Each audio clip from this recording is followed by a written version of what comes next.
नमस्कार। रचनाशाला स्टूडियो में आप सभी का बहुत बहुत स्वागत है। स्वास्थ्य ही धन है। स्वस्थ शरीर और तन को सबसे ज्यादा प्रभावित करता है हमारा खान पान, और व्यस्तता में जो हमसे छूटता है वो है हमारा भोजन।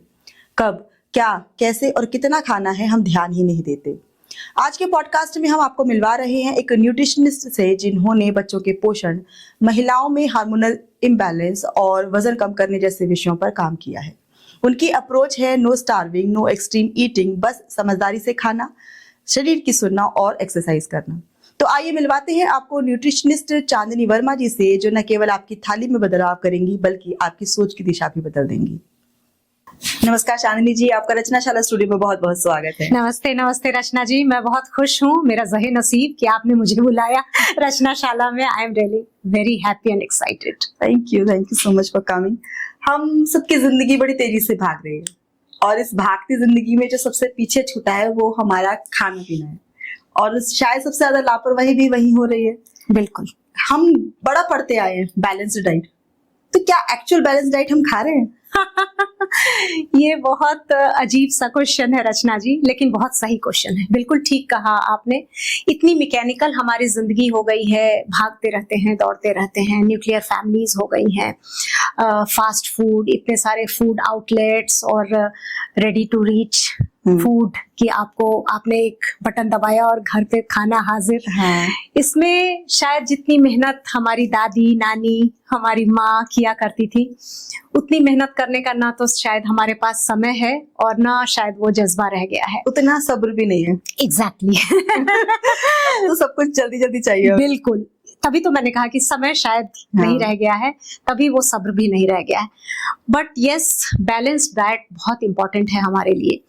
और बैलेंस डाइट इसलिए जरूरी है कि हमारा शरीर, भाई ईश्वर ने तो हमें शरीर बनाकर भेज दिया, सबकी उम्र भी लिख दी। Everything is decided by God, everything is predestined, ये बात तो सही है। लेकिन ईश्वर ने जो शरीर बनाकर हमें दिया, हमें उसकी कद्र करनी चाहिए।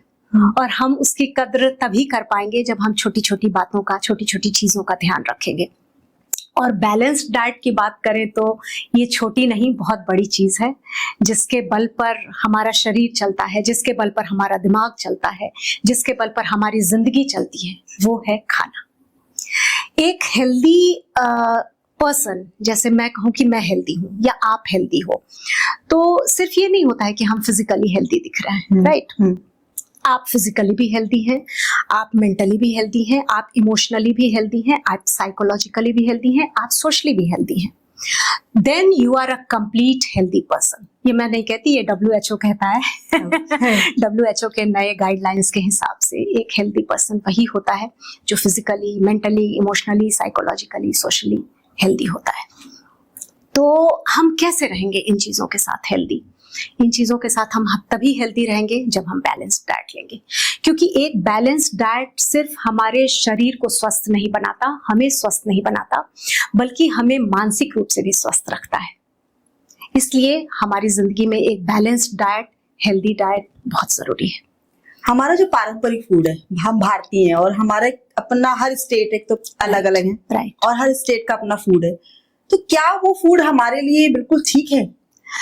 बहुत हद तक आप सही कह रही हैं रचना जी, क्योंकि होता क्या है कि हमारे शरीर किन चीजों से बना है? जीन्स से बना है। तो जो हमारे जेनेटिक्स में है वो बिल्कुल सही है। जैसे जो गुजरात के लोग हैं, वो अलग तरह का खाना खाकर बड़े हुए हैं, सिर्फ पैदा होने के बाद नहीं, जब से वो माँ के वुम्ब में थे तब से। जो पंजाबी है वो अलग तरह का खाना उन्हें मिला है माँ के पेट से ही, अलग तरीके से। तो बेसिकली उनका जेनेटिक कॉन्स्टिट्यूशन उसी तरीके का है, उनके जीन्स में उस तरह का खाना या उस तरह का डेवलपमेंट बिल्कुल उसी तरीके से हुई है। तो इसीलिए जो हमारा पारंपरिक खाना है, that is always always good.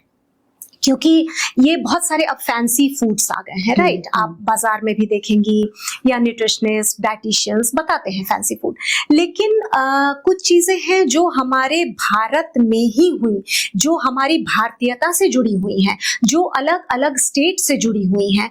तो बिल्कुल पारंपरिक खाना हमेशा बहुत अच्छा होता है, लेकिन यस, फिर मैं वही कहूंगी कि बैलेंस होना चाहिए। कितनी क्वांटिटी में हम खाएं, that is very important to know, कि क्या हमारे पारंपरिक खाना भी जो हम खा रहे हैं उसमें कार्बोहाइड्रेट कंटेंट कितना होना चाहिए, प्रोटीन कंटेंट कितना होना चाहिए, फैट कंटेंट कितना होना चाहिए, ये बहुत जरूरी है जानना। किसी भी तरीके का हम खाना खाएं, see home made food is always good. आप कहीं किसी भी परिवेश में पल रहे हैं, किसी भी स्टेट के आप हैं, है ना, तो home made food is always good, always recommended. The thing is कि आपको पता होना चाहिए कि क्वांटिटी कितनी होनी चाहिए, कंटेंट क्या होना चाहिए। दो तरह की चीजें होती हैं, वन इज मैक्रोन्यूट्रिएंट्स जिसमें कार्बोहाइड्रेट, प्रोटीन और फैट आते हैं, एंड अदर इज माइक्रोन्यूट्रिएंट्स जिसमें विटामिन्स और मिनरल्स आते हैं। ठीक है, तो हमें कार्बोहाइड्रेट, फैट और प्रोटीन किन चीजों से मिल रहा है, मैक्रोन्यूट्रिएंट्स किन चीजों से मिल रहे हैं, और फिर माइक्रोन्यूट्रिएंट्स किन चीजों से मिल रहे हैं, मींस मिनरल्स एंड विटामिन्स। तो हमारे शरीर के लिए ये सभी पोषक तत्व आवश्यक हैं, बिल्कुल जरूरी हैं, और बिल्कुल ये हमारे खाने में होना चाहिए। अभी फैट, आजकल फैट फ्री खाना, ऑयल फ्री खाना बड़ा ट्रेंड में है, तो ये आप क्या कहेंगे, क्या सही है?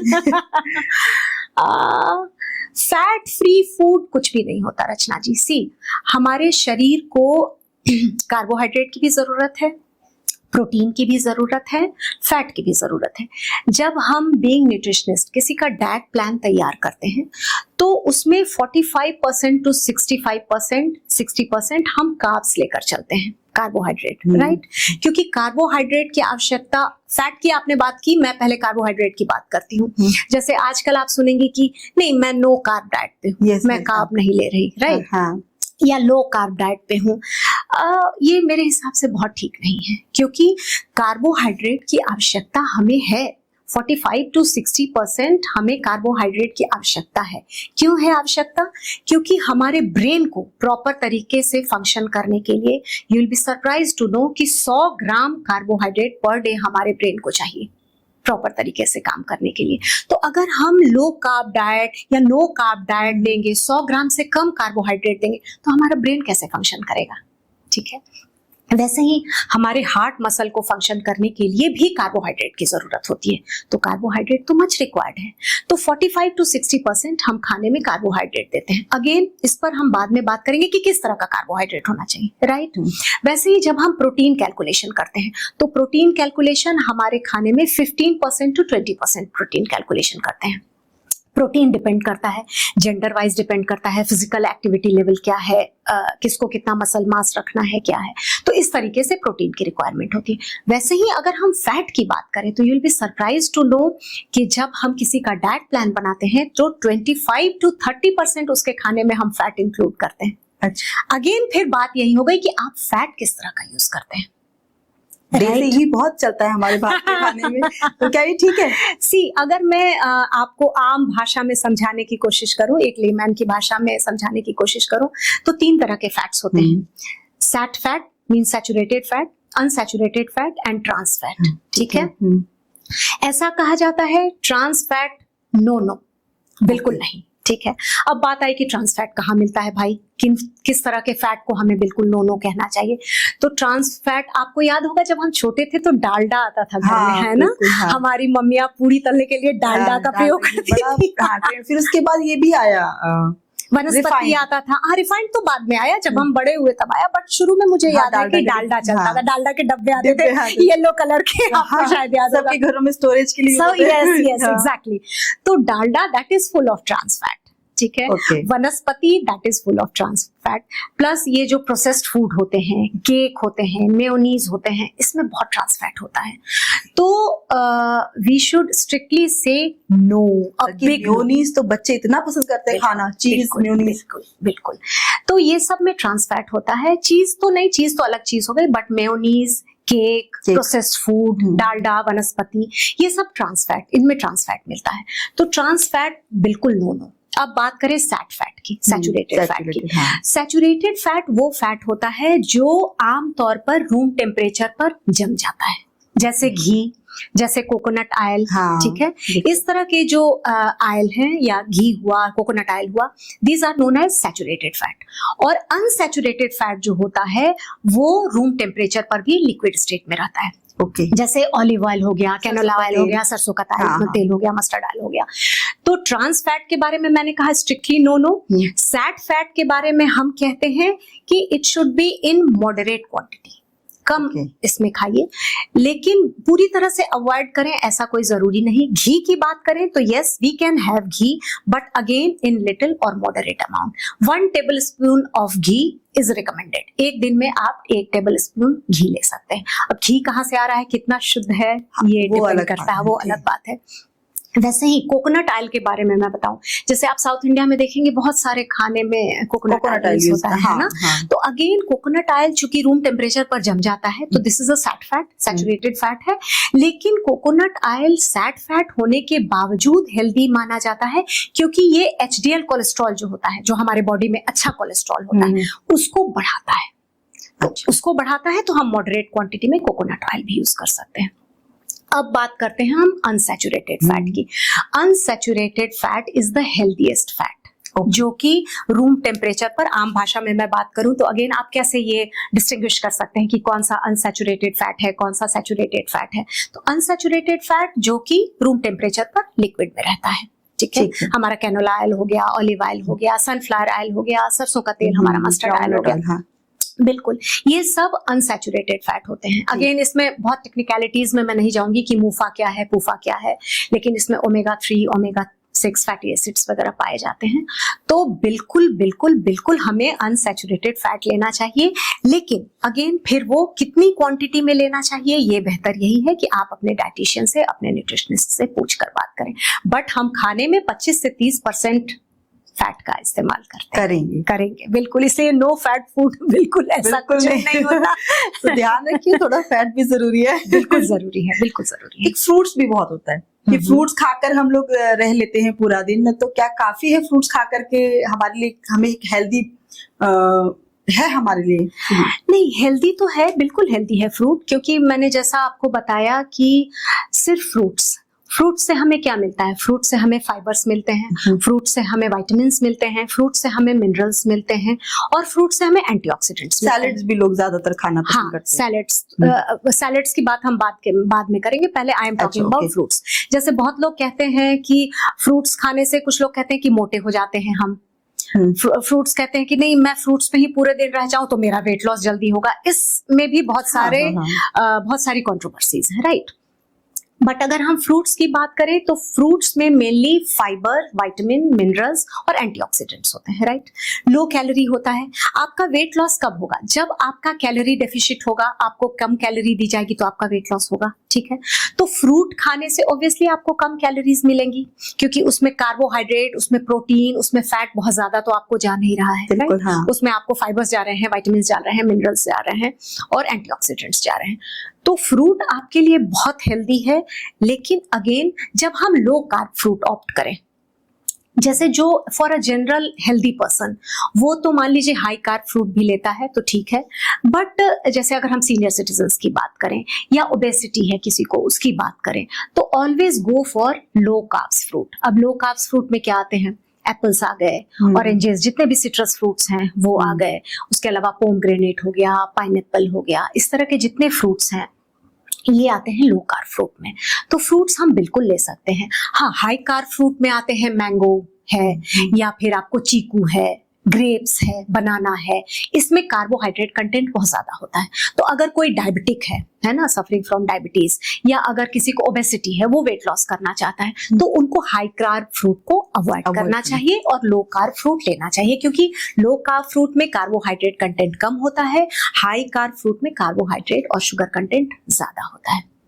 अब अगेन फ्रूट्स की आपने बात की है तो साथ साथ मैं फ्रूट जूसेस की भी बात करूं। जूस बड़ा लोग पसंद करते हैं। yes. बड़ा अच्छा लगता है कि जूस पी लीजिए और लगता है हमारी हो गई, हमने पूरी अपनी ठीक कर ली। बस फ्रूट जूसेस की अगर मैं बात करूं तो स्ट्रिक्टली नो। ओह बिल्कुल भाई, सबसे ज्यादा शायद जूस ही पिया जाता है। जब भी आपको फ्रूट्स लेना है, जैसे मैंने लो कार्ब और हाई कार्ब फ्रूट्स की बात की, if you want to have fruit तो go for wholesome fruit. Apple खाना है तो instead of having apple juice, आप पूरा एप्पल खाइए। यस फाइबर, क्योंकि जैसे ऑरेंज हमने लिया या मौसमी हमने लिया, हमने अगर उसको निचोड़ के उसका रस निकाल लिया तो हमने सारा शुगर जूस के रूप में ले लिया और सारा फाइबर फेंक दिया, राइट। तो वो फाइबर तो सारा निकल गया आपके फ्रूट से। तो इसीलिए ये कहा जाता है कि जब भी हमें खाना है we should go for wholesome fruit. आप पूरा फल खाइए, व्हाई जूसेस? जूस फिर अगेन आपको ओबेसिटी देगा, क्योंकि आप उसमें शुगर सिर्फ ले रहे हैं, फाइबर पार्ट तो आपने फेंक दिया, सिर्फ शुगरी पार्ट ले लिया। तो इसीलिए फ्रूट्स जरूर खाएं, लेकिन फ्रूट जूसेस स्ट्रिक्टली नो। और सैलेड्स का भी हम कह रहे थे कि सैलेड्स के साथ भी यही बात है रचना जी कि कैलोरी डेफिशिट होता है। जैसे जो ग्रीन लीफी सैलेड हमारे होते हैं, राइट, जैसे कि लेटस हम खाते हैं, है ना, उसी तरह से अगर हम कुकुम्बर खा रहे हैं, टोमेटो खा रहे हैं, तो अगेन इन सब में कैलोरीज बहुत कम होती हैं। यू कैन हैव सैलेड्स, लेकिन सिर्फ सैलेड खाकर जीवन यापन करना इज नॉट गुड, क्योंकि अगेन फिर आपके बॉडी को जितना प्रोटीन चाहिए, जितना कार्ब्स चाहिए, जितना फैट चाहिए, वो तो आपको बिल्कुल नहीं मिलेगा। उसको आपको विटामिन जरूर मिल जाएंगे, मिनरल्स मिल जाएंगे, थोड़े थोड़े अमाउंट में प्रोटीन कार्ब्स भी मिल जाएंगे, लेकिन आपकी बॉडी को जितना रिक्वायरमेंट है उतने ज्यादा तो मिलेंगे नहीं। तो सैलेड खाना या फ्रूट खाना फॉर सम टाइम, अगर कोई बहुत स्ट्रिक्ट वेट लॉस पर जा रहा है और आपका कोई हेल्थ प्रोफेशनल उस चीज की राय दे रहा है कि भाई इतने दिन आप सैलेड खाइए, फिर you can have normal diet, पर वो भी शायद ऑब्जर्वेशन के साथ। बिल्कुल ये खुद से कभी भी नहीं करना चाहिए। I would like to request all of you कि खुद से कभी भी ये ना करें कि हम सिर्फ सैलेड खा के रह रहे हैं, हम सिर्फ फ्रूट्स खा कर रह रहे हैं, क्योंकि उसमें आपके बॉडी को जो न्यूट्रिएंट्स चाहिए उसकी कमी होती चली जाएगी, और कमी होती चली जाएगी और आपको पता भी नहीं चलेगा। फिर वो लॉन्ग टर्म में परेशान करेगा। एग्जैक्टली, लॉन्ग टर्म में परेशान करेगा। एक कीटो डाइट और एक इंटरमिटेंट फास्टिंग का भी बड़ा ट्रेंड आया है। ये कितना हेल्पफुल है हमारा वेट लॉस करने में? वेट लॉस करने में देखिए, पहले मैं बात करती हूँ इंटरमिटेंट फास्टिंग की। इंटरमिटेंट फास्टिंग ये एक तरह का डाइट नहीं है, अब लोग इसे डाइट के रूप में कहते हैं, but actually it's not a diet, है ना। इंटरमिटेंट फास्टिंग जो है, फास्टिंग हमारे लिए इम्पोर्टेंट तो है, इम्पोर्टेंट इसलिए है क्योंकि बेचारा हमारा डाइजेस्टिव सिस्टम जो 24 घंटा काम करते रहता है, जब हम सोए भी हुए हैं तो वो खाना को पचाने का काम कर रहा है, जितनी देर हम जगे हुए हैं हम मुंह में कुछ ना कुछ डाल रहे हैं, और हमारा डाइजेस्टिव सिस्टम कंटिन्यूअसली काम कर रहा है, राइट। तो ऐसा कहा जाता है कि कम से कम हमें अपने डाइजेस्टिव सिस्टम को 12 घंटे का आराम देना चाहिए।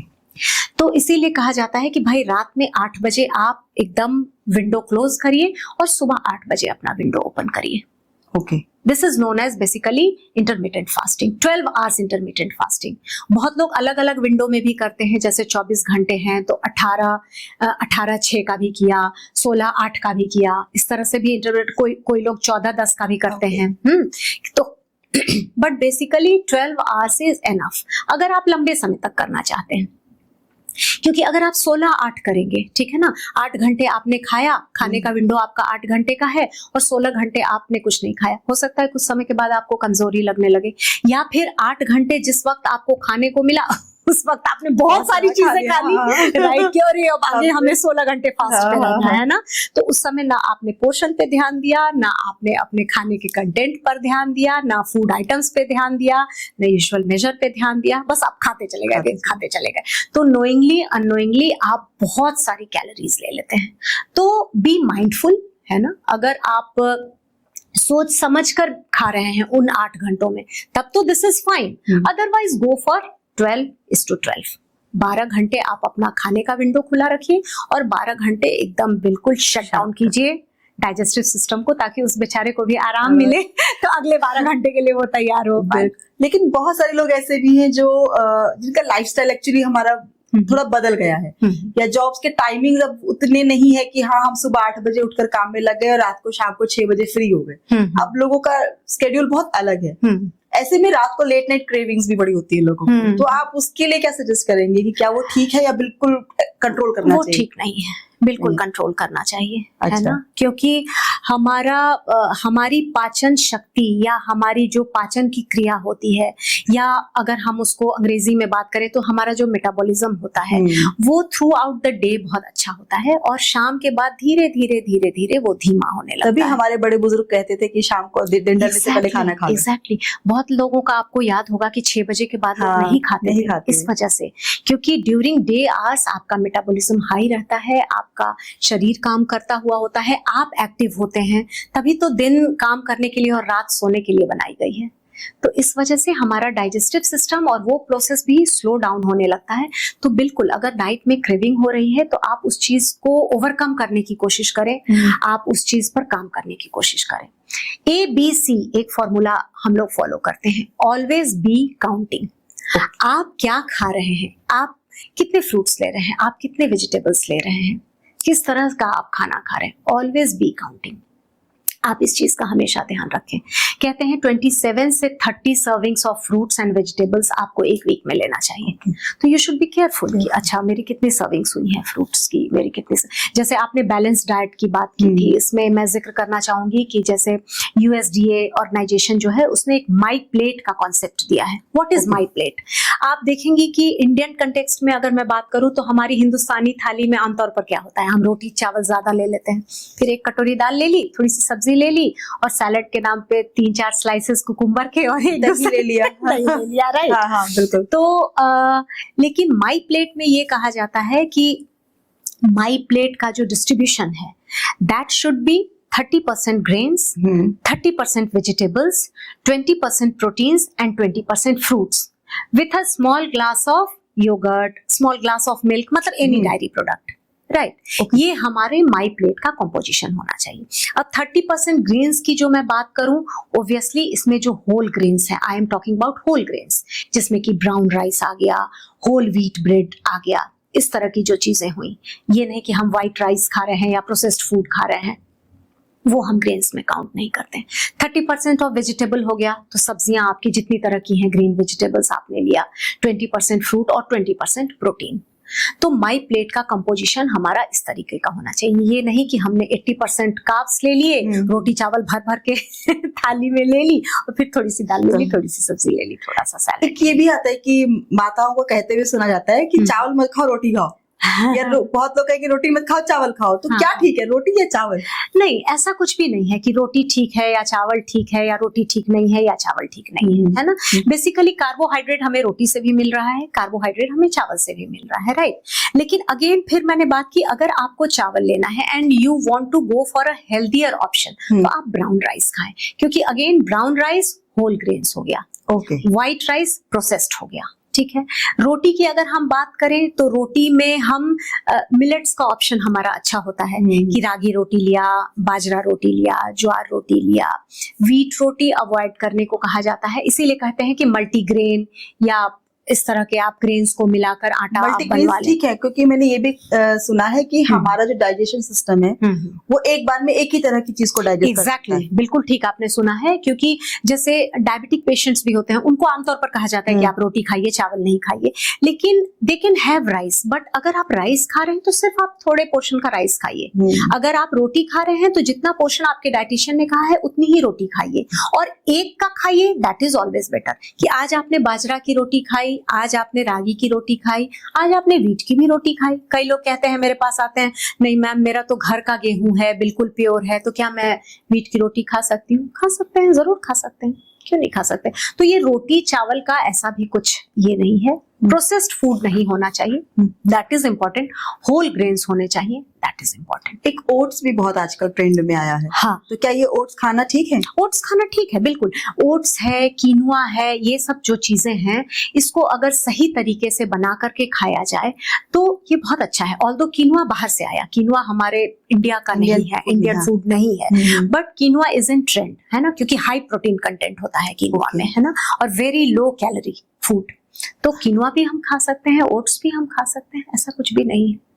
और खाने को हम सब कुछ खा सकते हैं, जैसा कि मैंने आपको शुरू में भी बताया था कि हमारे खाने में कार्बोहाइड्रेट भी होना चाहिए, प्रोटीन भी होना चाहिए, फैट भी होना चाहिए। बट हम किस तरह का कार्बोहाइड्रेट ले रहे हैं, हम किस तरह का प्रोटीन ले रहे हैं, हम किस तरह का फैट ले रहे हैं, और कितनी क्वांटिटी में ले रहे हैं। जैसे हम लोग जब डाइट प्लान बनाते हैं तो हम पोर्शन का जरूर ध्यान रखते हैं।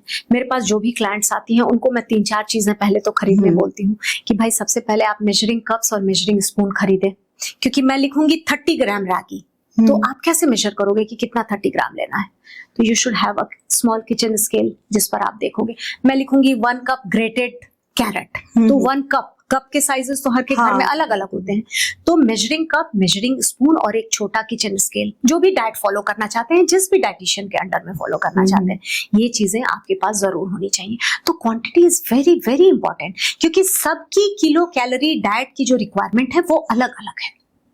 आपको शायद आपके हाइट और आपके वेट के हिसाब से अलग अलग किलो होगा, कैलोरी हाँ। डाइट की रिक्वायरमेंट है, मेरी हाइट मेरे वेट के हिसाब से अलग किलो ये एज के अकॉर्डिंग भी अलग अलग होती है, ये सब एजेस के लिए या जेंडर्स के लिए सेम ही होती है? नहीं नहीं, बिल्कुल अलग अलग होती है। अच्छा। सी जैसे सबसे पहले तो बात करें, हम हाइट देखते हैं और वेट देखते हैं, राइट। उसके आधार पर हम बीएमआई कैलकुलेट करते हैं, जो आप हाँ। बॉडी मास इंडेक्स जानते हो, ठीक है। ठीक है। बीएमआई की अगर मैं बात करूं तो थोड़ा सा बताना चाहूंगी, बिल्कुल, है ना, बिल्कुल, अपने दर्शकों को भी बताना चाहूंगी, आपको भी बताना चाहूंगी कि एशियन कंटेक्स्ट में अगर मैं बात करूं, राइट, तो 18.5 के नीचे अगर किसी का बीएमआई है तो वो अंडरवेट है, राइट। ओके, ठीक है। 18.5 से 23 तक अगर किसी का बीएमआई है तो वो नॉर्मल है, ओके, ठीक है। ठीक है। 23.5 से लेकर 23 से लेकर 27.5 तक अगर किसी का बीएमआई है तो वो ओवरवेट की कैटेगरी में है। पर इसे कैलकुलेट कैसे कोई करेगा? वही तो मैं बता रही हूँ, वो एक डाइटिशियन या हम आप भी कैलकुलेट कर सकते हैं। मान Okay. लीजिए आपको अपना वेट पता है, ठीक है, ठीक। अपनी हाइट पता है, तो बीएमआई कैलकुलेट करने का तरीका होता है weight divided by your height in centimetre square, okay, ठीक है। जैसे कि सपोज 60 मेरा वेट है, ठीक है, मेरी हाइट 152 सेंटीमीटर है, ठीक है। तो मीटर में क्या हुआ 1.52, sorry I was wrong, not in centimetre, नीचे हम मीटर में रखते हैं। तो अगर मेरा वेट है 60 ग्राम्स और मेरी हाइट है 152 सेंटीमीटर, 60 केजीज बाय, हाँ, हाँ 152 सेंटीमीटर, तो 152 सेंटीमीटर को हम पहले मीटर में कन्वर्ट करेंगे तो दैट Okay. इज 1.52, यस, तो 1.52 का स्क्वायर, तो 60 डिवाइडेड बाय 1.52 स्क्वायर, यानी KG per metre square is the unit BMI calculate करने का। बाकी आजकल तो मशीन्स भी आ गई हैं, आप खड़े हो जाओ तो आपको बीएमआई वो आपका बता देगा। तो बीएमआई के साथ यही होता है कि 18.5 के नीचे अगर आपका बीएमआई है तो आप अंडरवेट हो, 18.5 से 23 के बीच में हो तो आप नॉर्मल हो, 23 से 27.5 तक हो तो आप ओवरवेट की कैटेगरी में हो, और अगर 27.5 से आपका बीएमआई आता है तो आप ओबेस की कैटेगरी में हो, ओके, ठीक है। तो पहले हाइट वेट के अकॉर्डिंगली हम बीएमआई कैलकुलेट करते हैं, फिर बीएमआर कैलकुलेट किया जाता है। बीएमआर क्या होता है? तो बेसल मेटाबॉलिक रेट, कि जब आप रेस्टिंग स्टेज में भी हो और जब आप सोए हुए भी हो तो आपका मेटाबॉलिज्म कैसा है। किसी का मेटाबॉलिज्म बहुत ज्यादा होता है, किसी का मेटाबॉलिज्म बहुत कम होता है। तो अगेन मैं फिर वो टेक्निकल चीजों में नहीं जाऊंगी कि बीएमआर कैसे कैलकुलेट करते हैं। और उसके बाद पैल देखा जाता है। पैल माने फिजिकल एक्टिविटी लेवल। आपका फिजिकल एक्टिविटी लेवल क्या है? जैसे हम क्लाइंट से पूछते हैं कि आपका दिन भर का रूटीन क्या है, हाँ। आप क्या एक्सरसाइज करते हो, आपका क्या काम है दिन भर का, उस अकॉर्डिंगली हम पैल कैलकुलेट करते हैं। और तब उन सब कैलकुलेशंस के बाद कितने किलो कैलोरी की डाइट की आपको रिक्वायरमेंट है वो कैलकुलेट किया जाता है। तो ऑब्वियसली आपका हाइट वेट अलग है तो आपकी कैलोरी रिक्वायरमेंट अलग होगी, मेरा हाइट वेट एज अलग है तो मेरी कैलोरी रिक्वायरमेंट अलग होगी। जो ग्रोइंग स्टेज में है बच्चे, यंगस्टर्स, उनकी कैलोरी रिक्वायरमेंट ज्यादा होगी क्योंकि वो पढ़ भी रहे हैं, मेंटली भी वो ऑक्यूपाइड हैं, वो फिजिकल वर्क भी ज्यादा कर रहे हैं, है ना। बच्चों में ओबेसिटी क्यों होती है या यंगस्टर्स में ओबेसिटी क्यों होती है? क्योंकि कोई अगर फिजिकल वर्कआउट नहीं कर रहा है, बैठा हुआ है, जंक फूड खा रहा है, उतने न्यूट्रिएंट्स उसको नहीं मिल पा रहे हैं, तो उनमें ओबेसिटी, वो एनर्जी यूज भी नहीं हो रही। एग्जैक्टली। तो एनर्जी अगर यूज नहीं होगी तो वो कहाँ जाएगा? फिर वो डिपॉजिट होगा। इट मींस एक्सरसाइज भी बहुत जरूरी है। एक्सरसाइज बहुत जरूरी है लेकिन हम लोग एक्सरसाइज करते कहाँ हैं? बिल्कुल बिल्कुल। जैसे बहुत अच्छा आपने सवाल उठाया। मेरे पास कुछ क्लाइंट्स आती हैं, मैम मुझे वेट रिडक्शन करना है। ठीक है भाई, वेट कितना है? तो 91 केजीज है। जब मैं रूटीन पूछूंगी तो हाँ, उठा, फिर इधर उधर किया, मैं उठ गई, मैं 5:45 उठ गई, फिर मैंने 7:30 ब्रेकफास्ट किया या 8 o'clock ब्रेकफास्ट किया। मैंने कहा गुड, तो 5:45 से 8 o'clock तक आपने क्या किया? नहीं, मैंने इधर उधर किया, कुछ घर का काम किया, ऐसे किया वैसे किया। तो मैंने कहा कि जब 5:45 आप उठी तो अब ब्रश करके फ्रेश होके 6 to 7 आपने वॉक क्यों नहीं किया? उस 1 घंटे को यूटिलाइज क्यों नहीं किया? नहीं किया। हमारा actually Rachna ji, I am feeling sad to say कि हमारा ओरिएंटेशन नहीं है एक्सरसाइज का, और ये बहुत बहुत गलत है। ऑल्दो अब बहुत अवेयरनेस आ रही है। पहले जिम में उतनी फीमेल्स दिखाई नहीं देती थी, अब जिम में फीमेल्स भी दिखाई देती हैं, वॉक करती हुई फीमेल्स भी दिखाई देती हैं। एक्सरसाइज का बहुत ज्यादा रोल है। अगर कोई वेट रिडक्शन के लिए भी आ रहा है, जैसे हम लोग लाइफस्टाइल डिजीजेस में भी डाइट देते हैं, थायराइड है या पीसीओएस है या सीवीटी है या डायबिटीज है, लेकिन डाइट का बहुत इंपॉर्टेंट रोल है, एक्सरसाइज का भी साथ साथ बहुत। एक्सरसाइज, योगा या जिम, क्या बेटर लगता है? देखिए, ये इस पे कुछ अलग से कमेंट नहीं किया जा सकता है कि एक्सरसाइज अच्छा है या योगा अच्छा है या जिम अच्छा है। किसको क्या सूट करता है that is important. But yes, अगर मैं डाइट और एक्सरसाइज एक्सरसाइज की बात करूं तो they go hands in hands. Okay, exercise भी जरूरी है, डाइट भी जरूरी। हाँ, अगर हम परसेंटेज की बात करें तो 70% डाइट का रोल होता है, 30% एक्सरसाइज का रोल होता है आपको हेल्दी और फिट रखने के लिए। ठीक है ना? आजकल पनीर और प्रोटीन के लिए पाउडर्स भी बहुत आ गए हैं, तो आप किसे बेटर ऑप्शन मानती हैं, ये प्रोटीन पाउडर को या फिर पनीर को, या प्रोटीन पाउडर लेना ठीक है? हाँ, ये इस पे बहुत सारी कंट्रोवर्सीज है रचना जी, और बहुत सारे लोगों को पता भी नहीं है। इस बात की तो शुरुआत मैं यहीं से करना चाहूंगी कि all natural things are not good and all artificial things are not bad. अगर वो मैनमेड है प्रोटीन पाउडर, इसका मतलब ये नहीं है कि protein powder is bad for us.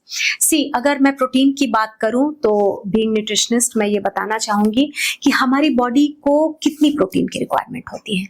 हमारी बॉडी को जितना हमारा बॉडी वेट है एटलीस्ट उतना ग्राम प्रोटीन चाहिए daily. Okay, suppose you are 60 kg या आई एम 60 kg, तो हमारे बॉडी को 60 ग्राम्स पर डे प्रोटीन की रिक्वायरमेंट है, राइट? डू यू थिंक कि हमें उतना 60 ग्राम अपने डाइट से मिलता है? बिल्कुल नहीं मिलता है, बिल्कुल भी नहीं मिलता है। हाँ। इंडियन कंटेक्स्ट में स्पेशली एक डाटा के हिसाब से एक सर्वे हुआ तो इंडियन कंटेक्स्ट में ये पाया गया, इंडियन पॉपुलेशन में पाया गया कि एक एवरेज आदमी को जितनी प्रोटीन की रिक्वायरमेंट है उसका वो अपने डाइट से सिर्फ 50% ले पाता है। तो आप सोचिए, फिर तो हमारी बॉडी में प्रोटीन डेफिशिएंसी होगी। ये होता है जब हम लोग हेल्थ चेकअप कराते हैं तो सबसे ज्यादा प्रोटीन ही कम निकलता है। एग्जैक्टली, और प्रोटीन तो हमारी बॉडी के लिए बहुत जरूरी है ना, क्योंकि प्रोटीन हमें मसल मास देता है, प्रोटीन हमें हमारे मसल वेयर एंड टियर को का ध्यान रखता है। तो प्रोटीन तो हमारे लिए बहुत जरूरी है, ग्रोथ के लिए हमारे बहुत जरूरी है। तो अगर हम सप्लीमेंट नहीं लेंगे तो हमारी प्रोटीन की रिक्वायरमेंट कहाँ से पूरी होगी? Again I would like to say that no supplement can replace a balance and nutritional diet, right? कोई सप्लीमेंट उसको रिप्लेस नहीं कर सकता है। बट अगर हम खाने में एग ले रहे हैं या फिश ले रहे हैं, अगेन मैं मीट की अगर बात करूं तो व्हाइट मीट इज जो हम सजेस्ट करते हैं। व्हाइट मीट में जैसे चिकन आता है और फिश आता है, I am not talking about red meat. ठीक है। जो नॉन वेजिटेरियंस है उनके लिए egg is a good source of protein. Paneer थोड़ा सा कंट्रोवर्शियल इसलिए हो जाता है रचना जी, क्योंकि पनीर में साथ साथ प्रोटीन के साथ साथ ना सोडियम कंटेंट भी बहुत ज्यादा होता है और सैट फैट भी बहुत ज्यादा होता है। जो सैट फैट की बात मैंने शुरू में की है ना, हाँ नहीं बिल्कुल मना नहीं किया, मॉडरेट क्वांटिटी में हमें लेना चाहिए। तो पनीर में सोडियम और सैट फैट की भी मात्रा होती है, इसीलिए। और दूसरा, आजकल आप देखेंगे बाजार में सुनाई देता है सिंथेटिक पनीर। हाँ, व्हाट डू यू थिंक, ये जितने रेस्टोरेंट्स वाले हैं, ये जो आपको पनीर बटर मसाला और paneer makhani and all that जो हम खा रहे हैं, ये सब सिंथेटिक पनीर है। और सिंथेटिक पनीर बनाने का तरीका बहुत ही खराब होता है। तो पनीर अगर हम खाए भी तो आई वुड सजेस्ट कि हम घर में पनीर बनाकर खाएं, राइट? और दूसरी चीज कि पनीर के अलावा टोफू भी एक बहुत बढ़िया ऑप्शन होता है प्रोटीन के लिए। साथ में आपको सोया चंक्स हैं, दालें हैं हमारी, है ना। अगर कोई नॉन वेजिटेरियन है तो एग है, चिकन ब्रेस्ट है। अगेन अगर हम मीट की बात करें या चिकन की बात करें तो नॉट थाई, चिकन ब्रेस्ट, जो भी लीन मीट पोर्शन होता है, that is full of protein. अगर हम थाई चिकन, आप देखेंगे कि जो नॉन वेजिटेरियन होते हैं उनका फेवरेट होता है कि चिकन लेग दो तो वो उसमें प्रोटीन कंटेंट ज्यादा नहीं होता, टेस्ट है, वो सिर्फ टेस्ट है, वो सिर्फ फैट है। अगर आपको चिकन खाना है तो go for chicken breast, obviously in a grilled form में हम खाएंगे तो आपको प्रोटीन कंटेंट ज्यादा मिलेगा।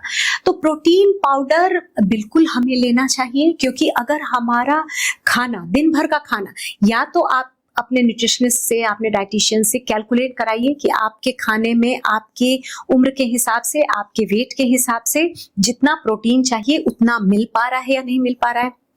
बट जैसा मैंने कहा कि एक सर्वे ये बताता है कि 50% के आसपास ही हमारा डाइट हमें प्रोटीन दे पाता है, क्योंकि हम उतने अवेयर ही नहीं है। प्रोटीन काउंट आप हर मील में तो करेंगे नहीं, राइट?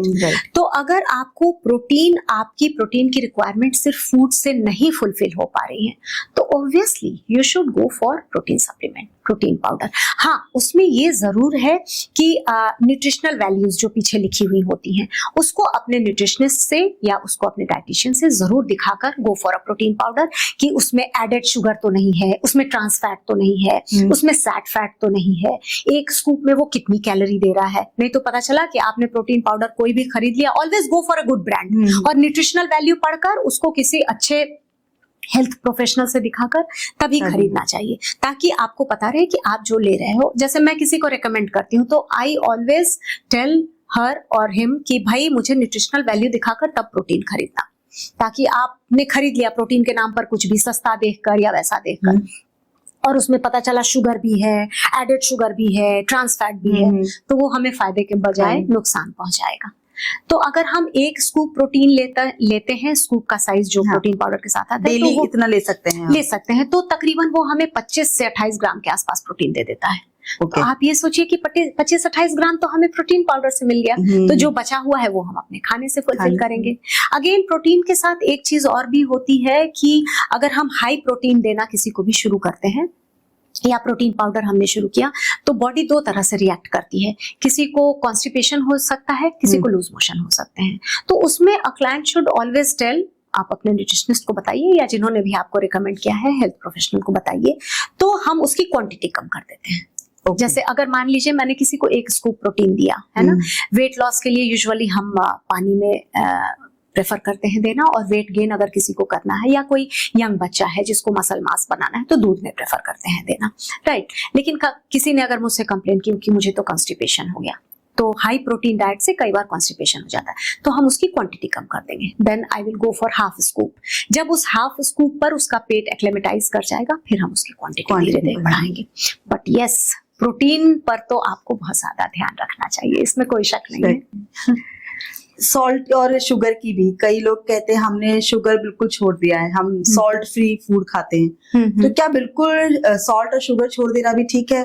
ऐसा नहीं है, बिल्कुल भी ऐसा नहीं है। हाँ, अगर कोई डायबिटिक है तो आप भाई आर्टिफिशियल स्वीटनर यूज कीजिए, है ना। शुगर ऑब्वियसली उनको नहीं लेना चाहिए। सॉल्ट भी हमारे बॉडी के लिए जरूरी है क्योंकि सोडियम जाना जरूरी है, लेकिन फिर अगेन इन लिमिटेड क्वांटिटी।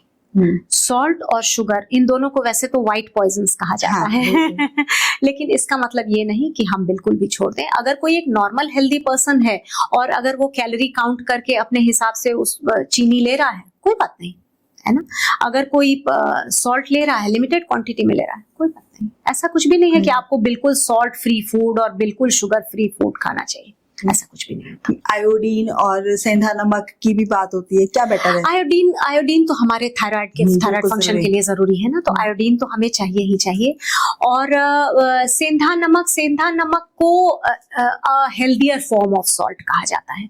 जैसे आप देखेंगे कि जब फास्ट लोग करते हैं तो सेंधा नमक लेते हैं, पिंक सॉल्ट है, तो वो एक हेल्दियर फॉर्म है सॉल्ट का, और ऐसा कुछ नहीं है। लेकिन आयोडाइज्ड सॉल्ट भी आपको लेना चाहिए क्योंकि आयोडीन फिर अगेन आपकी बॉडी के लिए जरूरी है। हम जो सदियों से जो हम खाते आ रहे हैं, जो भी चीज खाते पीते आ रहे हैं, वो सब हमें लेना चाहिए।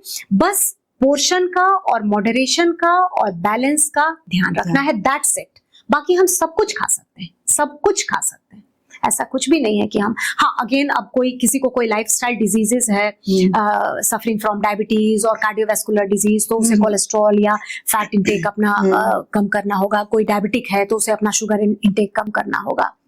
किसी को थायराइड है तो उसको मिलेट्स किस टाइम खाना चाहिए, क्रूसीफेरस वेजिटेबल्स अवॉइड करने चाहिए, उसका ध्यान रखना होगा। किसी को पीसीओएस है, कोई लेडी है अगर, है ना, पॉलीसिस्टिक ओवरियन सिंड्रोम जो होता है, तो उसमें सीड्स का बहुत इंपॉर्टेंट रोल होता है, सेसमे सीड्स, पंपकिन सीड्स, ये सब लेने चाहिए। तो लाइफस्टाइल डिजीजेस से अगर कोई सफर कर रहा है तो ऑब्वियसली उसकी डाइट थोड़ी सी अलग हो जाती है। But if a person is normal, if a person is a healthy person, सब कुछ आप खा सकते हैं, बस क्वांटिटी दैट मैटर्स, और कितना हेल्दी खा रहे हैं दैट मैटर्स। पीसीओएस की बात की आपने, लड़कियां जब हमारी स्टार्ट होते हैं उनको पीरियड्स, तो या लेडीज हैं जो प्री मेनोपॉज या पोस्ट मेनोपॉज से गुजर रही हैं, जब बॉडी में हार्मोनल चेंजेस, दो स्टेजेस ऐसे होते हैं जब हार्मोनल चेंजेस एक लेडी के बॉडी में होते हैं, राइट। तो वहाँ क्या हमें अपनी डाइट के लिए ध्यान रखना चाहिए? ये सवाल आपका बहुत ही अच्छा है रचना जी। और बीइंग अ फीमेल तो आई वुड लाइक टू से कि जैसे जब हमें पीरियड्स होता है, राइट, तो पीरियड्स के समय क्या होता है, आमतौर पर आपको मूड स्विंग्स होते हैं, आपको क्रैम्प्स होते हैं, ठीक है, आप फैटीग फील करते हैं, अच्छा नहीं फील करते हैं। तो पीरियड्स के समय इन चीजों के लिए हमें कुछ खास डाइट का ध्यान जरूर रखना चाहिए। जैसे उस वक्त हमें आयरन रिच फूड लेने चाहिए, ठीक है। आयरन रिच फूड में आपको स्पिनच हो गया, पोमग्रेनेट हो गया, बीट रूट हो गया। अच्छा, आयरन रिच फूड के साथ एक बहुत ही इंटरेस्टिंग बात मैं आप लोगों को बताना चाहूंगी कि आयरन रिच फूड अगर हम लेते हैं तो उसके साथ हमें विटामिन सी को जरूर कंबाइन करना डाइजेस्ट चाहिए। करने के लिए नहीं, डाइजेस्ट करने के लिए नहीं, वो बेटर एब्जॉर्ब होता है हमारी बॉडी में, ऑब्जर्वेशन, हाँ, एब्जॉर्प्शन के लिए। अगर हम मान लीजिए बीट रूट जूस पी रहे हैं, तो उसमें हल्का सा आप नींबू निचोड़ लीजिए, ओके, तो आपने तो अब बीटरूट आयरन आपको देगा और बेटर एब्सॉर्प्शन के लिए आपने इसीलिए सैलेड्स पर नींबू निचोड़ खाने का। एग्जैक्टली। अगर बीटरूट या कुछ का अगर आपने सैलेड बनाया है तो उसमें आप आंवला क्यों हम डालते हैं, है ना, आंवला विटामिन सी का सोर्स है। तो आयरन रिच फूड अगर हम खा रहे हैं तो उसमें अगर आप विटामिन सी ऐड करती हैं तो उसका एब्सॉर्प्शन ज्यादा होता है। Back to the point, periods की हम बात कर रहे थे, तो आयरन रिच फूड एक तो उस वक्त जरूर लेना चाहिए क्योंकि ब्लड लॉस होता है हमारी बॉडी से, राइट। मैग्नीशियम रिच फूड जरूर लेना चाहिए जिसमें सीड्स आते हैं और होल ग्रेन्स आते हैं।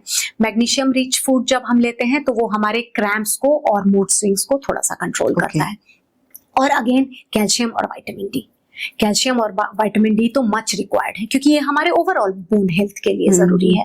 तो उस समय हमें कैफीन या इस तरह की बहुत सॉल्टी फूड या प्रोसेस्ड फूड ये सब चीजें अवॉइड करनी चाहिए पीरियड्स के समय। चॉकलेट्स के लिए भी बहुत कहा जाता है कि डार्क चॉकलेट ले सकते हैं, यस, मैग्नीशियम रिच होता है but that again in moderate quantity, हाँ, limited quantity. You can have dark chocolate क्योंकि डार्क चॉकलेट में भी मैग्नीशियम होता है, बट वही अगेन लिमिटेड क्वांटिटी में लेना चाहिए।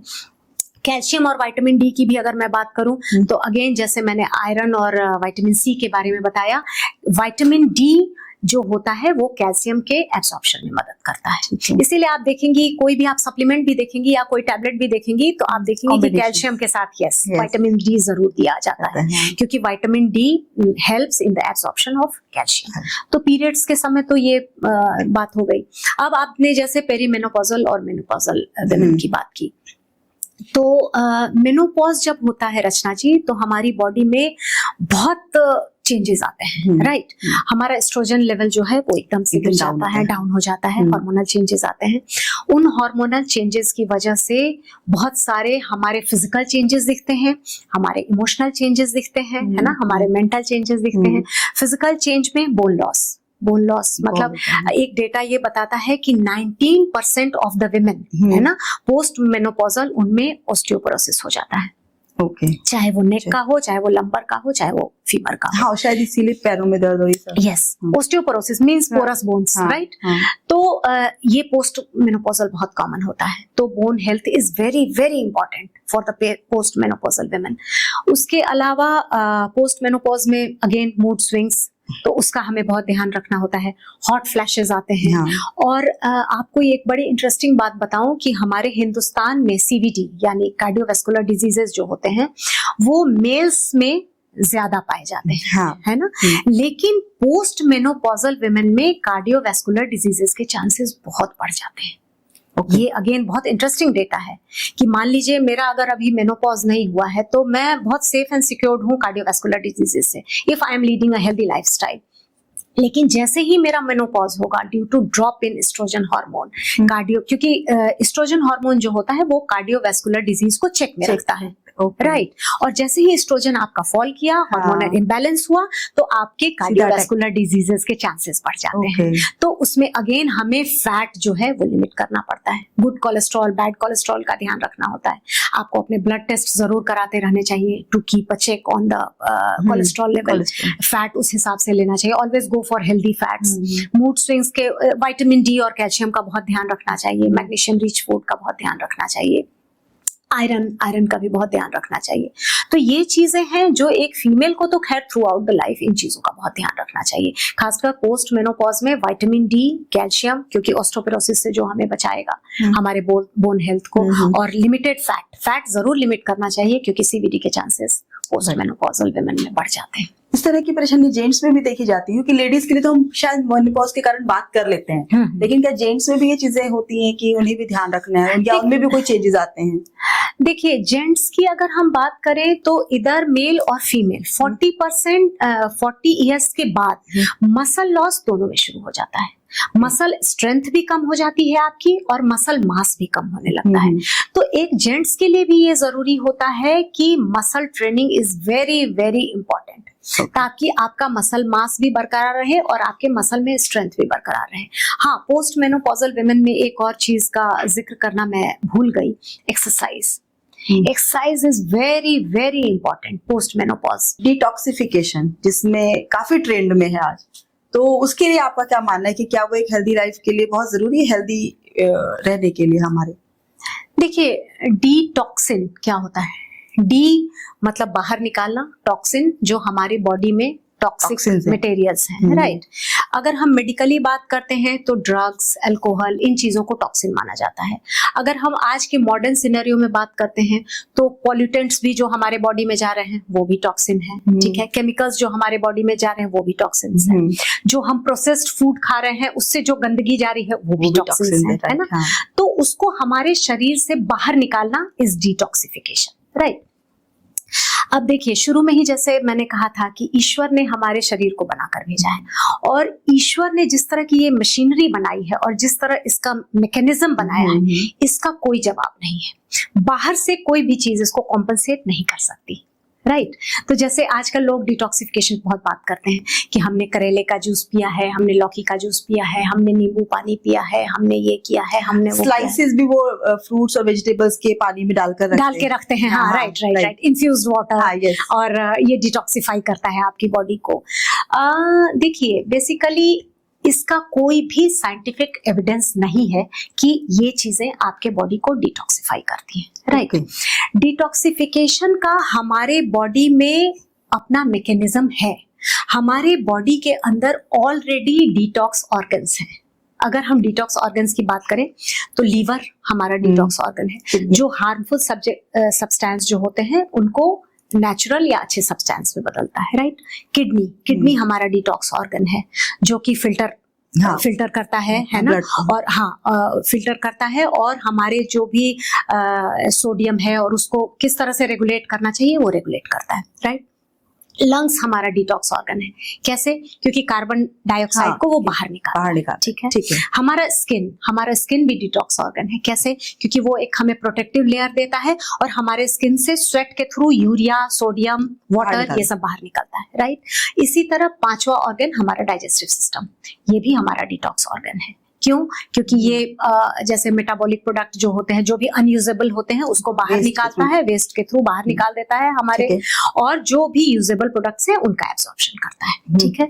तो ये 5 तो हमारे डिटॉक्स ऑर्गन ईश्वर ने ऑलरेडी हमें बना कर दिया है। लीवर, किडनी, हमारा लंग्स, हमारा डाइजेस्टिव सिस्टम और हमारा स्किन, ये ऑलरेडी डिटॉक्सिफाई कर रहा है हमारी बॉडी को। तो बाहर से हमें डिटॉक्सिफिकेशन करने की जरूरत क्या है, ठीक है। तो इसीलिए मैंने कहा कि इसका कोई भी साइंटिफिक एविडेंस नहीं है कि ये चीजें हमारे बॉडी को डिटॉक्सिफाई करती हैं। ये चीजें इस तरह से जरूर हेल्प करती हैं कि कैलोरी डेफिशिएट देती हैं। अगर आपने लौकी का जूस पिया, बॉटल गाउट, जो कि बहुत लो कैलोरी जिसमें होती है, तो नेचुरली आपको अच्छा फील होगा, दैट्स इट। अगर आपने करेले का जूस पिया, ठीक है, बिटर गाउट, तो आपके ओवरऑल हेल्थ के लिए अच्छा है, तो आपको अच्छा फील होगा, दैट्स इट। लेकिन ये कहीं से भी नहीं बताया जाता है कि ये आपकी बॉडी को क्लिंज करता है। डिटॉक्सिफिकेशन का आजकल नया मॉडर्न वर्ड आ गया है, क्लिंजिंग योर बॉडी, राइट। तो अगर हम इस तरह का कोई ड्रिंक पीते हैं तो इसका सिर्फ और सिर्फ एक ही फायदा होता है कि आपका वाटर इंटेक बढ़ रहा है, आप पानी ज्यादा पी रहे हो। बाकी ईश्वर ने आपको 5 ऑर्गन्स ऑलरेडी दे चुके हैं आपके बॉडी को डिटॉक्सिफाई करने के लिए, ठीक है। एक रिसर्च किया गया जिसमें कि 30 लेडीज को लिया गया, उनको 2 भाग में बांटा गया, राइट। 15-15 लेडीज का ग्रुप बनाया गया। दोनों को बहुत लो कैलोरी फूड दिया गया, only 400 kilo calorie. 400 kilo group A, group B. Group A को 400 किलो कैलोरी दी गई, ग्रुप बी को 400 किलो कैलोरी दी गई। एक ग्रुप ए को इस तरह के जूसेस दिए गए, ठीक है, करेले का जूस दिया गया, लौकी का जूस दिया गया, नींबू पानी दिया गया, और एक को प्लेसेबो दिया गया। प्लेसेबो मतलब कि उन्हें नहीं पता है कि ये सिर्फ पानी दिया जा रहा है या जूसेस दिए जा रहे हैं या कुछ और दिया जा रहा है, ठीक है। इस तरह का एक्सपेरिमेंट किया गया। 14 दिनों बाद जब देखा गया, दोनों में वेट लॉस सेम था।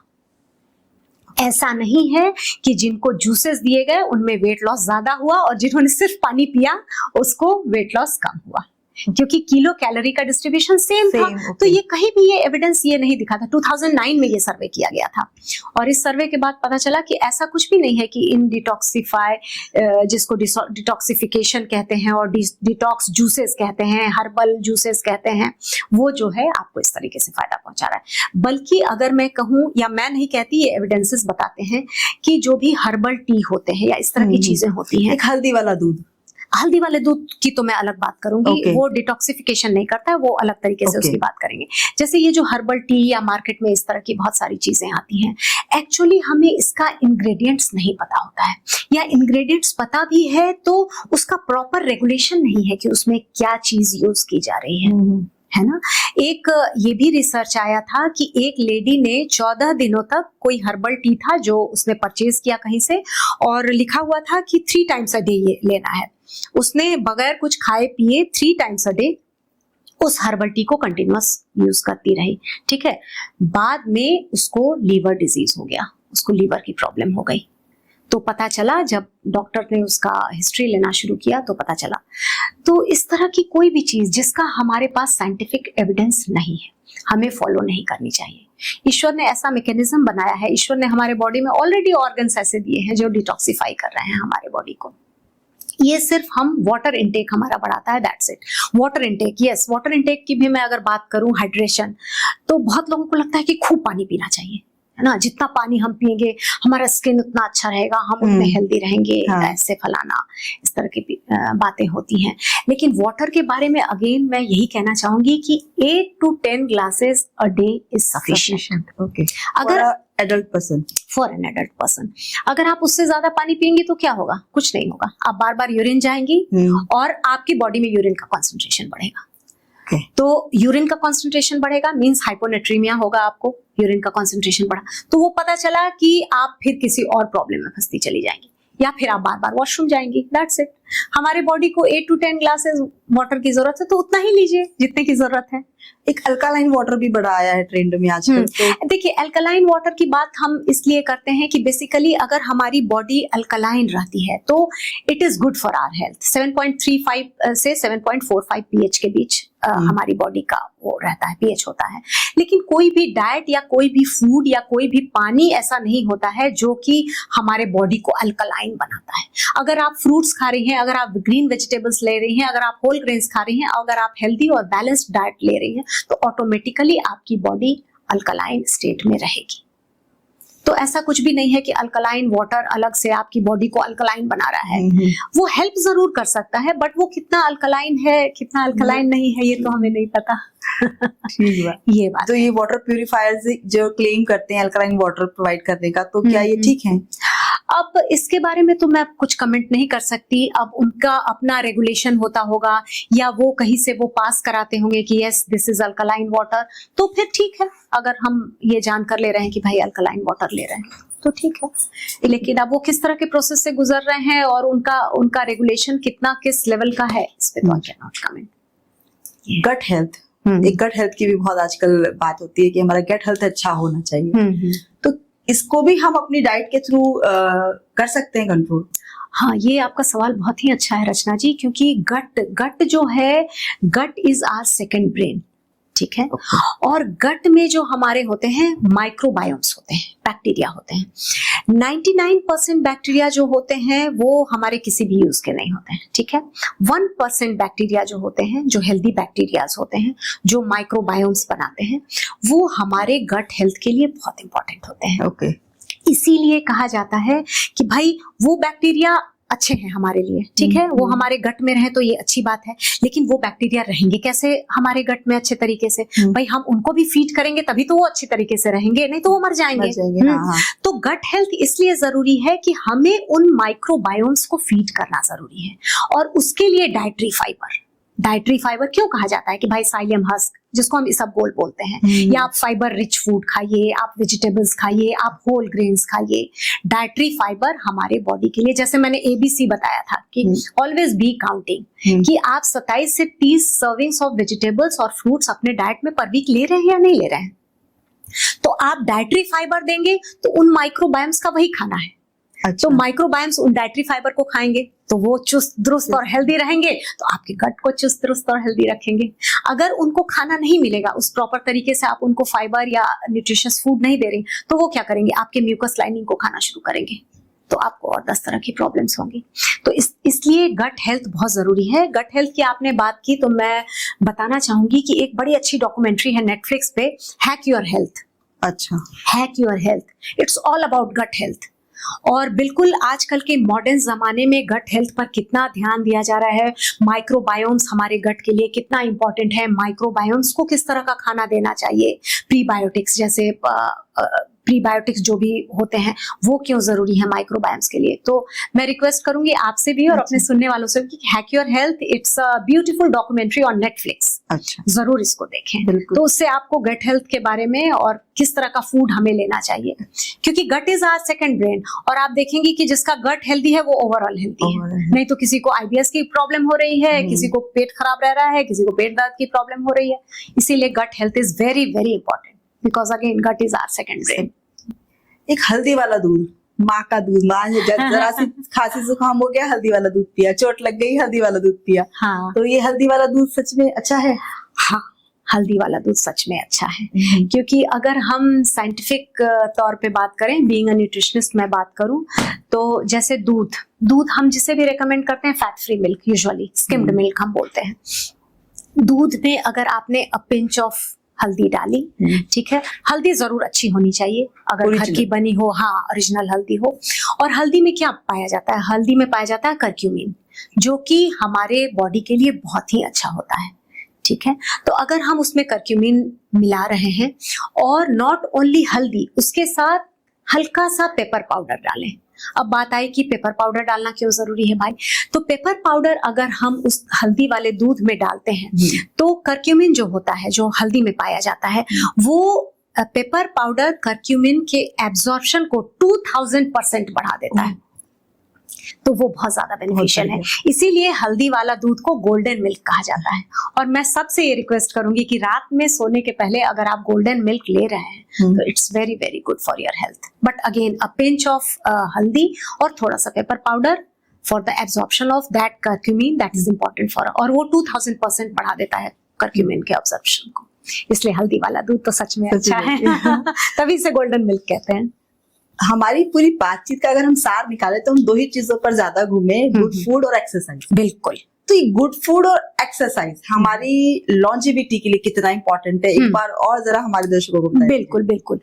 देखिए रचना जी, अगर मैं सार लेकर चलूं या कंक्लूजन लेकर चलूं, तो एक बैलेंस्ड डाइट बहुत ही ज्यादा जरूरी है हमारे लिए। नंबर 1, बैलेंस्ड डाइट में carbohydrate, protein, fat, all the macronutrients and all the micronutrients, vitamins और minerals, ये सब हमारी बॉडी के लिए जरूरी है। क्योंकि माल न्यूट्रिशन जो होता है वो अगर किसी चीज की आपके बॉडी में कमी है तो भी माल न्यूट्रिशन है, किसी चीज का आपके बॉडी में एक्सेस है तो भी माल न्यूट्रिशन है। इसीलिए एक बैलेंस्ड डाइट बहुत जरूरी होता है, जिसमें ये 5 चीजें जरूर होनी चाहिए, carbohydrate, protein, fat, vitamins and minerals. ठीक है, क्या अमाउंट होगा, क्या कंटेंट होगा, क्या पोर्शन होगा, again that is very very important. ये आप किसी हेल्थ प्रोफेशनल से या न्यूट्रिशनिस्ट या डाइटिशियन से पूछें और उनसे बात करके खाएं तो जरूर। क्योंकि कार्बोहाइड्रेट में भी जैसे सिंपल कार्बोहाइड्रेट होता है, कॉम्प्लेक्स कार्बोहाइड्रेट होता है, अगेन मैं उतनी टेक्निकलिटीज में नहीं जाऊंगी, but always we should go for complex carbohydrate. ठीक है, जो होल ग्रेन्स और ये चीजें जो आती हैं, जो प्रोसेस्ड कार्बोहाइड्रेट होते हैं, प्रोसेस्ड वो हमें नहीं लेना चाहिए। नंबर 1, प्रोटीन की बात करें तो हमेशा हमें हेल्दी प्रोटीन पे फोकस करना चाहिए। प्रोटीन का सोर्स हमें कहाँ कहाँ से मिल रहा है। फैट की अगर हम बात करें तो yes, fat is also very much required for our body. कोई फैट फ्री फूड और इन सब चीजों की जरूरत नहीं है। Yes, always go for healthy fats. और हेल्दी फैट्स हमें कहाँ से मिलते हैं? नट्स एंड सीड्स से। आप आमंड्स लें, आप वॉलनट्स लें, आप पिस्ताचियो लें, आप पंपकिन सीड्स लें, आप चिया सीड्स लें, है ना, सेसेमे सीड्स लें, सनफ्लावर सीड्स लें। ये जितने नट्स और सीड्स होते हैं ये सब बहुत अच्छे सोर्स होते हैं फैट का। तो इंस्टेड ऑफ हैविंग बटर और instead of having lots of oil in your food, go for nuts and seeds. Oil जरूरी है, लेकिन एक और बहुत अच्छी टिप मैं आपको देती हूँ और अपने सभी फीमेल फ्रेंड्स को ये टिप देना चाहूंगी। यूजुअली हम क्या करते हैं, जब हम सब्जी बनाते हैं तो हमने कुकर या कढ़ाई कुछ भी चढ़ाई और कंटेनर से तेल लेकर पलट दिया। वैसा कभी भी ना करें। हमेशा टीस्पून से तेल मेजर करके दें, है ना। 1 टीस्पून अगर आप तेल डाल रही हैं, उसमें मस्टर्ड ऑयल डाल रही हैं या कोई भी ऑयल डाल रही हैं, that gives around 44 kilo calories. सिर्फ 1 टीस्पून, 1 चम्मच, teaspoon. I am not talking about table spoon, I am talking about teaspoon. तो सोचिए 1 टीस्पून आपको 44 किलो कैलोरीज अंदाजन दे रहा है। तो हमेशा तेल मेजर करके डालें, वो आपको ऑटोमेटिक तेल आप उससे कम करेंगे। और फैट हमेशा आप हेल्दी फैट की तरफ जाएं, नट्स लें, सीड्स लें, इन तरह की चीजें लें। तो ये तो बात हमने की। Lots of fruits, lots of vegetables, again always be counting, ABC formula याद रखें कि आपके वीक में 27 से 30 आपके फ्रूट्स और वेजिटेबल्स की काउंटिंग होनी चाहिए। माई प्लेट जरूर ध्यान में रखें। ये मैं सब बातों का सार बता रही हूँ। माई प्लेट जरूर ध्यान में रखें। 30% grains, 30% vegetables, 20% fruits and 20% protein with a glass of low fat milk or yogurt or whatever dairy product। ठीक है, तो ये तो बात हुई बैलेंस्ड डाइट की। हमारे खाने में सब कुछ जरूरी है, सब कुछ जरूरी है। ऐसा नहीं है कि हमें ये छोड़ देना है, ये खाना है, सिर्फ फ्रूट खाना है, सिर्फ सैलेड खाना है, ऐसा कुछ भी नहीं है। ठीक है, ये तो बात हुई बैलेंस्ड डाइट की। अब बात कर रहे थे हम एक्सरसाइज की। तो एक्सरसाइज भी हमारे लिए बहुत ज्यादा जरूरी है। ऑब्वियसली रोल इज 70-30, 70% डाइट का रोल है और 30% एक्सरसाइज का रोल है। लेकिन एक्सरसाइज से क्या होता है, एक्सरसाइज से एक फील गुड हार्मोन, जब हम एक्सरसाइज करते हैं तो हमारे बॉडी में बहुत तरह के हार्मोन्स रिलीज होते हैं जो हमें फील गुड फैक्टर देते हैं। ठीक है, एंडोर्फिन्स हो गया, एड्रेनलिन हो गया, और इस तरह से डोपामिन हो गया, सेरोटोनिन एक न्यूरोट्रांसमीटर होता है जो रिलीज होता है, ग्रोथ हार्मोन्स होते हैं, ग्रोथ हार्मोन्स रिलीज होते हैं जो आपके मसल ग्रोथ और इन सब चीजों के लिए, तो आपको एक फील गुड फैक्टर देते हैं, आपके मूड को एलिवेट करते हैं। तो इस तरह के हार्मोन्स रिलीज होते हैं एक्सरसाइज करने से। तभी पोस्ट मेनोपॉजल वुमेन में भी कहा जाता है कि एक्सरसाइज बहुत जरूरी है। मैं अगर अपनी पर्सनल बात भी आपसे शेयर करना चाहूंगी, अराउंड 20 इयर्स हो गए मुझे, 20-25 इयर्स रेगुलर एक्सरसाइज करते हुए। इधर आई गो टू द जिम और आई गो फॉर रनिंग। मैंने 21 किलोमीटर का मैराथन, हाफ मैराथन रन भी किया है। 10 किलोमीटर तो मैं दौड़ती ही रहती हूँ। I feel so good. और अगर 2 से 3 दिन मेरा एक्सरसाइज नहीं होता है, आई गेट डिप्रेस्ड। ये मैं अपनी पर्सनल फीलिंग आपको बता रही हूँ। मुझे लगता है कुछ मिसिंग है मेरी लाइफ में, I am not feeling good, lethargic लग रहा है एंड ऑल दैट।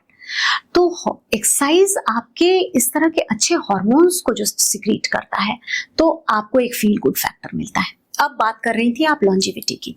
देखिए, जीवन और मृत्यु तो ऊपर वाले के हाथ में है, ये तो बात एक तरफ। लेकिन हम फिर भी बहुत चीजें हम अपने कंट्रोल में रख सकते हैं। एक्सरसाइज हम अपने कंट्रोल में रख सकते हैं, डाइट हम अपने कंट्रोल में रख सकते हैं। जापान में एक जगह है ओकिनावा, शायद अगर आपने नाम सुना हो। वहां पे तकरीबन ऑन एन एवरेज लोग 100 से 105, 106 साल जीते हैं। अच्छा, वहां की ये लॉन्जिविटी है।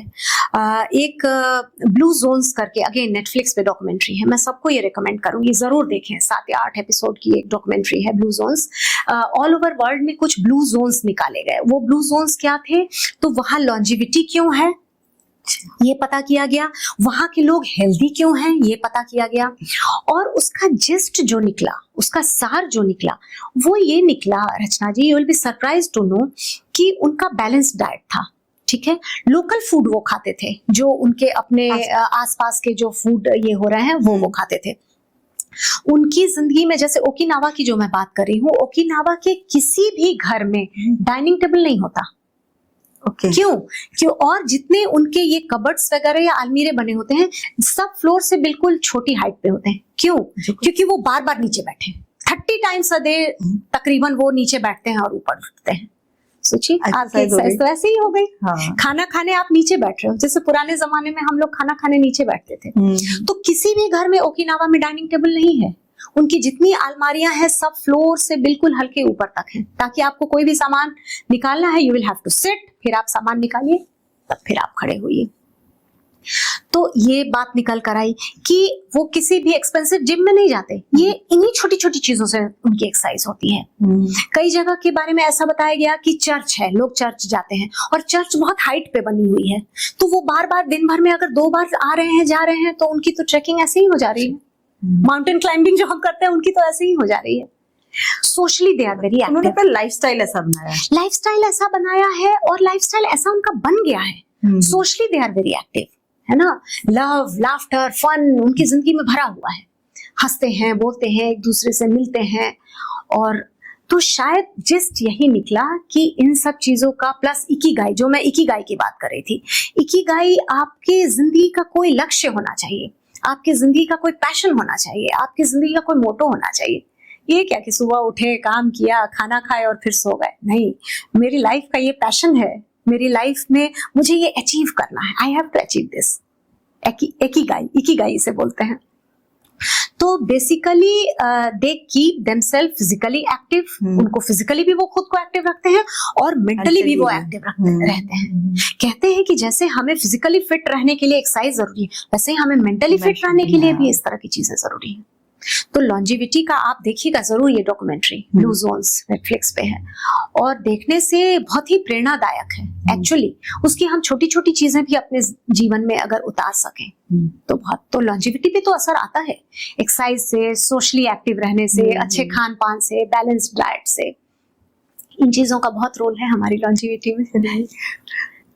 आज चांदनी जी आपसे बात करके और न्यूट्रिशन से जुड़ी भी इतनी सारी बातें की आपने, एक्सरसाइज से रिलेटेड इतनी सारी बातें हमसे कही, तो ये हमारे सभी श्रोताओं के लिए एक बहुत अच्छी जानकारी है। और अगर वो इसे ध्यान से सुनेंगे और एक बैलेंस डाइट को फॉलो करेंगे, एक्सरसाइज अपनी लाइफ में डेली करेंगे, तो उन्हें जरूर फायदा होगा। रचनाशाला स्टूडियो में आने के लिए और हमसे इतनी सारी बातें करने के लिए आपका बहुत बहुत धन्यवाद। आपका बहुत बहुत धन्यवाद रचना जी, आपने मुझे बुलाया और मेरी बातों से अगर थोड़ी बहुत भी प्रेरणा लोगों को मिल सके तो ये मेरा अहोभाग्य होगा। और मैंने अपनी जो जानकारियां शेयर की, जितना भी बीइंग न्यूट्रिशनिस्ट मैं जानती हूँ, अपनी जो जानकारियां शेयर की और उसको थोड़ा सा भी अगर आप अपनी लाइफ में इम्प्लीमेंट करने की कोशिश करें, अपने लाइफस्टाइल को अच्छा बनाने की कोशिश करें, तो again I will be very grateful to all of you. Thank you so much.